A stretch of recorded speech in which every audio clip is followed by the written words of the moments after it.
Сайн байцгаана уу? Байгалийн шинжилгээ ухааны институтийн цуврал богино бичлэгний математикийн анхны дугаараар Pythagorean theorem-ыг хялбар сонирхолтой байдлаар тайлбарлахыг хичээлээ. Математик бол маш том зүй тогтол бөгөөд бүхэл байгалийн хуудлын цаадах зангилаа байдаг. Бүхэл тэгшүүн цогцолгуулсны хувьд мөрдөгдөх нэгэн зүй тогтолыг эртний грекийн математикч Pythagore гаргаж ирсэн байна. Энэхүү зүй тогтолыг хамгийн амархнаар батлая. Дурын тэгшүүн цогцолгуулсныг аваад түүнийг 4 хувилжээ. Тэгээд бүгднгийн тойроод байрлуулжээ. Тэгвэл голд нь манай c квадрат гараад ирнэ.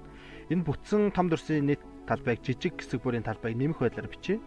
Нийт том дүрсийн талбайг бүрдүүлж байгаа бүрдүүлэгч гурвалжны талбай бол AB-гийн үржүүрийг хуваах нь 2 ба энэ гурвалжийн 4 ширхэг байгаа учраас 4-өөр үржүүлээд өгье. Тэгээд үүн дээр c квадратаа нэмнэ. Энэ маань өөрийн том квадратын талбай буюу a дээр нэмэх нь b-гийн квадрат болно. За эндээ багахан арифметик хувиргалт хийгээд хоёр тал тэнцүү байгаа 2ab-г хураахаар бидний Pythagorean theorem гарч ирж байна. Илүү олон ийм богино бичлэг үзэх хүсвэл Facebook YouTube дээр дагаарай.